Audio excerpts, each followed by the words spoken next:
ሼር አድርጉት አትጎዱም። እንዲሁም ደግሞ የጉዞውን የገዳሙን ስልክ ቁጥር ሳይቀር ወላዲተ አምላክ ራሷ እኔ ስውሯ ማርያም ገዳም ነኝ፣ ይህ የገዳሙ ጉዞ ነው፣ ስልክ ቁጥር ሳይቀር ስለ ፔጁ ሳይቀር ድንግል ማርያም በራእይ አሳይታቸው ብዙ ህዝብ መጥቶ የዳነበት የመሰከረበት ነው። ዛሬም ይህ የአጋንንት ፈተና ነው። ዛሬም ይሄንን እናልፈዋለን። ሰምታችኋል እንግዲህ ቪዲዮውን አይታችኋል ተመልክታችኋል። ግን እስኪ አንድ ጥያቄ እንጠይቅ አብረን እናንተም እኔም ባለማዕተቦች ማለት ነው። ስለ ቤተ ክርስቲያናችን ይመለከተን የለ ይመለከተናልና እቺ ሴትዮ እሳቸው ሴትዮ ምንድናት?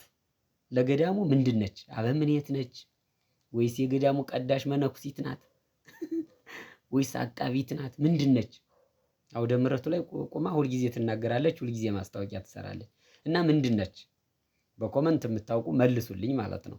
ስልጣኗ ምንድነው? በቤተ ክርስቲያን ላይ ያላት ድርሻ ስልጣኗ ምንድነው? ይሄን እንድትመልሱልኝ ይፈልጋለሁ። ሌላው እመቤታችን ስልክ ቁጥሩን የጉዞውን የምትናገር ከሆነ የፌስቡኩን ፔጅ የቲክቶክ አካውንቱን ፔጅ የምትናገር ከሆነ አንቺ ምን አለፋሽ? የቲክቶክ አካውንት ከፍተሽ ምን አለፋሽ ማስታወቂያ ለመስራት? በዚህ ልክ መድከም እኮ አይጠበቅብሽም። እመቤታችን ከገባችበትማ ችግር የለውም። ሁሉም ነገር ይጠናቀቃል በአንድ ቀን፣ በሁሉም የመን ጆሮ ይገባል ማለት ነው የእመቤታችን መልእክት። እንደው ግርም ይለኛል። አረ እዘኑልን፣ በማርያም እዘኑልን። አረ ለምእመናኑም እዘኑላቸው፣ እዘኑልን ለሁላችንም እንደው ባካችሁ። እና በጣም ከባድ ነገር ነው እውነት ለመናገር እንደዚህ አይነት ነገር በዝቷል። በእርግጥ ሰውም የሚፈልገው እንደዚህ አይነቱን ነገር ነው። የወደፊቱን ለቤተ ክርስቲያን የወደፊቱን አደጋ የሚያስብ አይመስለኝም ሰው።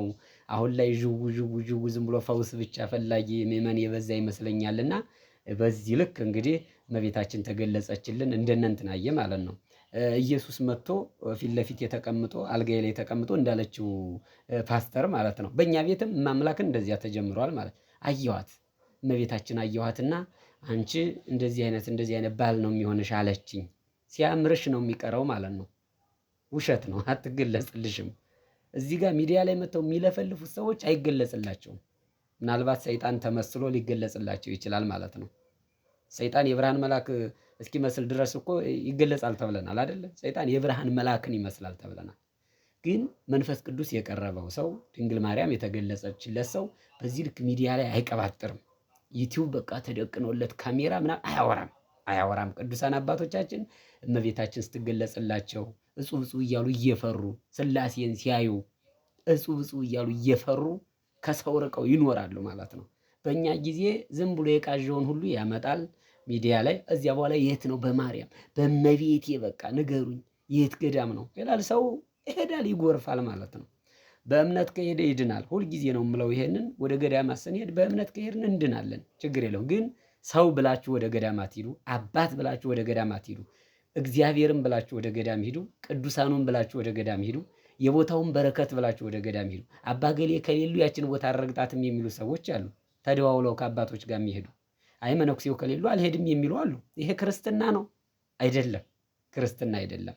እና በዚህ ልክ እንግዲህ እመቤታችን ስውሯ ማርያም ስልክ ቁጥሯን ትናገራለች፣ የቲክቶክ አካውንቱንም ትናገራለች ማለት ነው።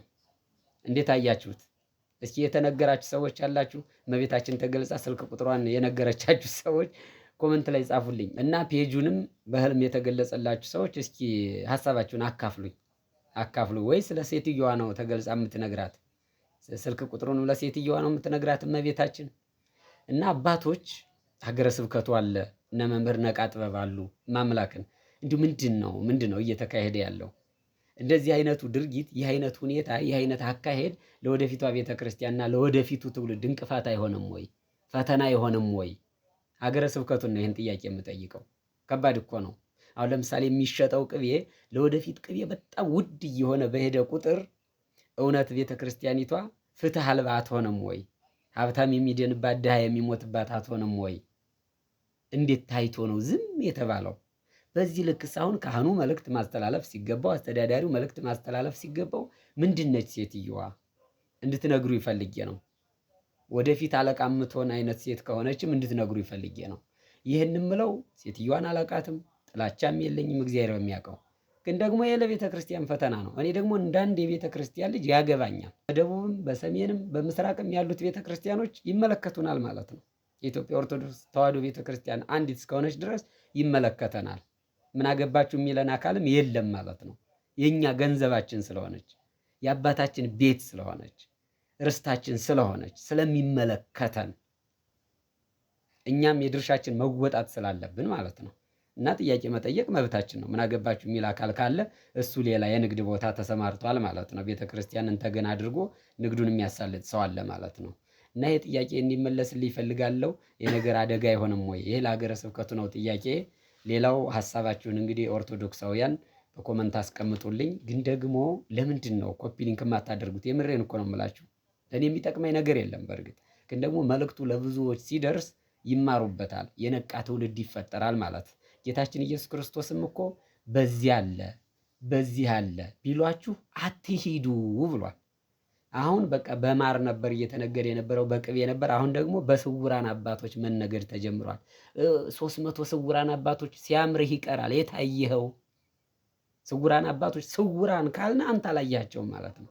ማስታወቂያ የምትሰራው አካል ስውራን ካልን ካንተ የተገለጡ ለኛ የተሰወሩ የሉም። ውሸት ነው፣ ውሸት ነው። ስውራን አባቶች ቁጥራቸውንም አታውቃቸውም፣ መልካቸውንም አታውቃቸውም፣ መኖሪያቸውንም አታውቃቸውም ማለት ነው። ስውራን ናቸው። ድምጻቸው ሊሰማ ይችላል፣ ቅዳሴው ሊሰማ ይችላል፣ ምስጋናው ሊሰማ ይችላል። ቁጥራቸውን አታውቃቸውም። ይቺ የማን ማጣፈጫ ነች? የሌቦች የአጋሰሶች ማለት ነው። እግዚአብሔር ይቅር ይበለኝ ለንግግሬ። የሌቦች የስግብግቦች ቃል ነው ይሄ። ጥንቃቄ ያስፈልጋል፣ ጥንቃቄ ያስፈልጋል። ይህን ስናገር ብዙዎች ቅር ይላችኋል፣ አውቃለሁ ቅር እንደሚላችሁ። ግን ደግሞ እናንተ ይክፋችሁና ቤተክርስቲያን የምትድንበትን መንገድ እናፈላልግ በጋራ። ችግር የለውም። ሰላም ሁኑ።